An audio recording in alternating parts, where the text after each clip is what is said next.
Overnight in America, Prince Andrew has been named in court documents linked to Jeffrey Epstein. No big surprise there. But let's join our Ross in Los Angeles. I mean, there's been a lot of anticipation about this list, hasn't there? Has there been anything that's made people gasp, or is it all as we thought it would be? A lot of it is as we thought it would be, and Lorraine, we could be talking about this for quite some time as well, because more documents expected to come out over the next few days.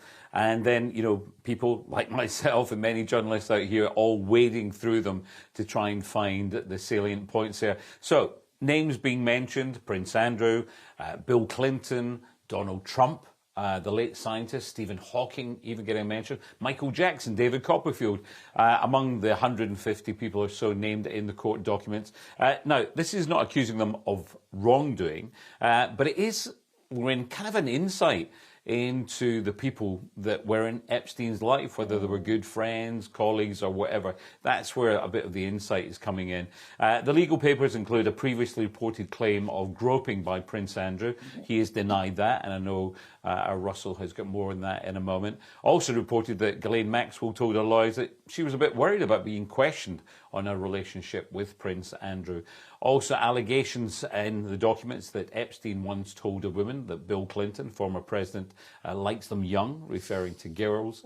And Bill Clinton, when contacted for comment, his representatives referred to a statement that he issued way back in 2019 saying he knows nothing about Epstein's crimes.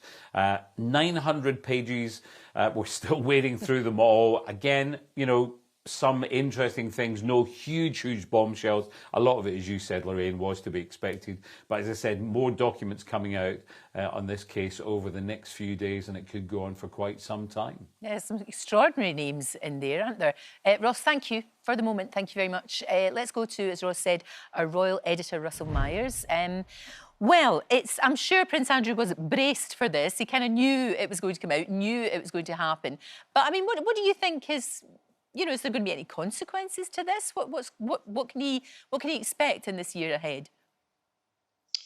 Well, morning, Lorraine. Well, I think Ross said it best. I mean, we're all still talking about it. And even though the royal family and, of course, Prince Andrew would have been braced for this, it's been several weeks in the pipeline.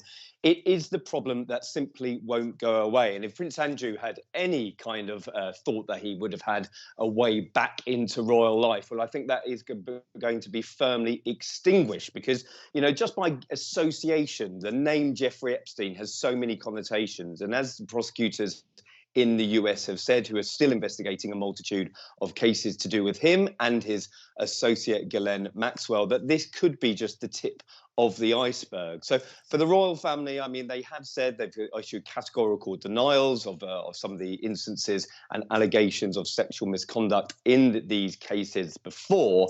However, I think that Prince Andrew will be sort of poring over these documents, as we all are as well, to see what extra detail is in them.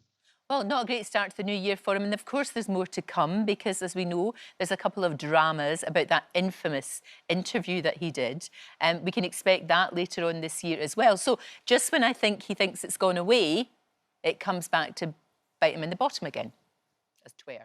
Well, this is the issue that is not going to go away. You're talking about the two dramas that are going to go head to head, you know, talking about that infamous BBC Newsnight interview that really set him off on his sort of path to self-destruction.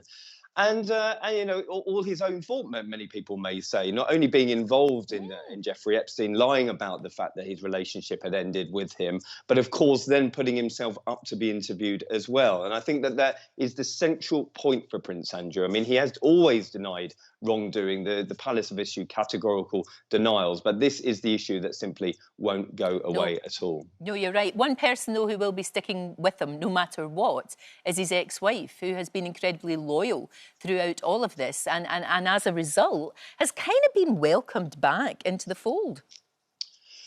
Well, astonishingly, you know, you saw the pictures over Christmas, the royals at Sandringham, Fergie being welcomed back for the first time in 30 years. I mean, Prince Philip would have been, you know, had absolutely nothing to do with that when he was alive. But Fergie is very much central to sort of Prince Andrew's life. They still live together in their Royal Lodge house in Windsor. Charles has welcomed her back into the fold, and she has been his biggest supporter. Now, how she may be his only supporter, both inside and outside the family, because, as I said, this is unwelcome headlines again for the royal family, not just for Andrew, but sort of the association with this continuing case is very, very uncomfortable indeed. Yep, as you said, it's not going away, that's for sure. Thank you so much, Russell. Good to talk to you. Thank you very much indeed.